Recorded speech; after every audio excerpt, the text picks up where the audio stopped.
ارحمهم يا العين، ارحمهم يا العين. 5 بنهائي دوري ابطال اسيا، ارحمهم يا العين. بوب بوب بوب بوب بوب بوب. لا لا لا، 5 بنهائي دوري ابطال اسيا. العين يتوج بلقب دوري ابطال المرتين بتاريخه. العين اثبت للجميع انه بيستاهل. سهى الجمال، والله متعت لي عيوني يا العين. سفيان ابن المغرب، 3 أهداف على النصر، 3 أهداف على الهلال، هدف البنهائي. هيدا رجل عالمي خرافي يا سفيان.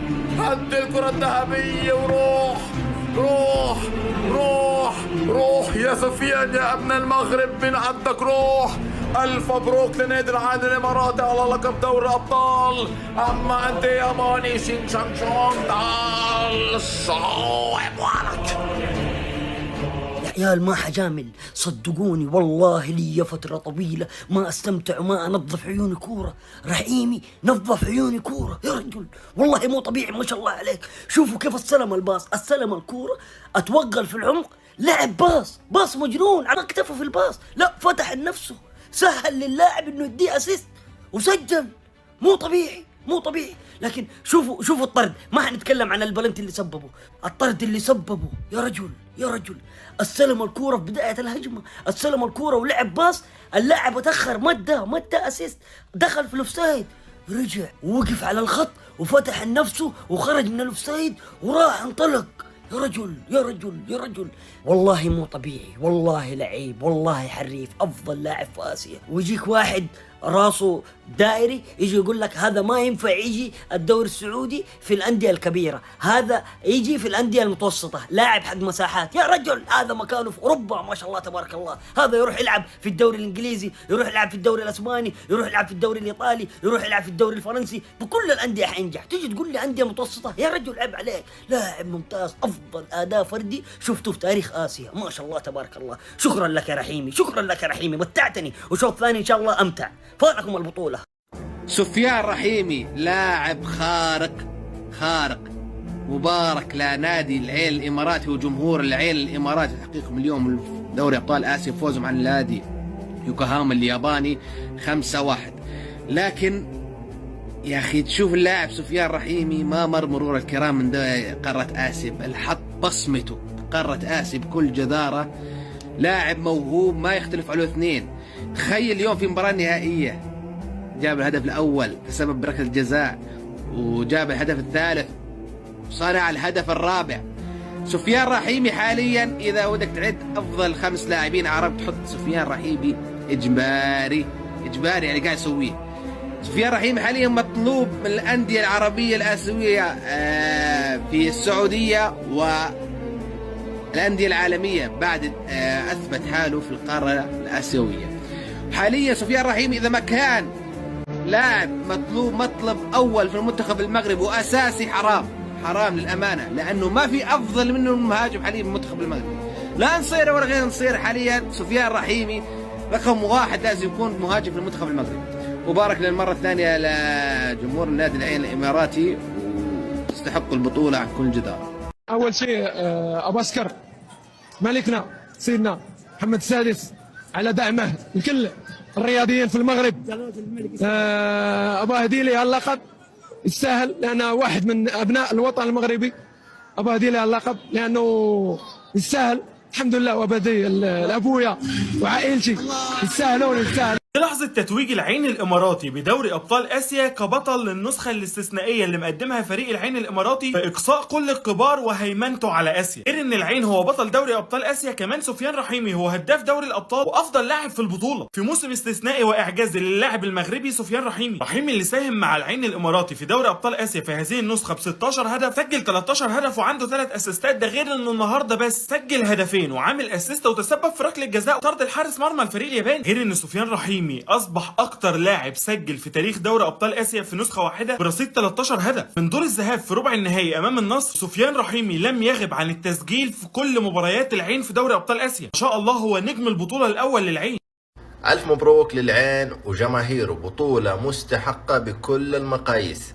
عندي سؤال لجماهير دوري أبطال آسيا وجماهير العين تحديدا، الجماهير اللي تتابع دوري أبطال آسيا. هل الأداء الفردي لسفيان رحيمي هذا العام هو أفضل أداء فردي للاعب في تاريخ البطولة؟ بالنسبة لي أنا شخصيا لا أملك خبرة كبيرة في البطولة حتى أحكم، لكن مما شفته من أداء، من إحصائيات، حتى الناس اللي تحب الإحصائيات، اللاعب لاعب 13 مباراة، يملك 16 مساهمة، 13 جول و3 أسيست. اللاعب يقتل نفسه في الملعب، يدافع، يهاجم، يجري في المساحة، يسجل، يصنع، يسوي كل شيء في الملعب، كل شيء في الملعب. هذا المعنى الحقيقي للاعب بفريق، لاعب بفريق. أنا أراها بطولة رحيمي. أعذروني أعزائي العيناوية، هذه بطولة رحيمي، هذه ليست بطولة العين. أوكي العين ككل فريق حقق البطولة، لكن بالنسبة لي هذه بطولة رحيمي، بطولة اللاعب الواحد.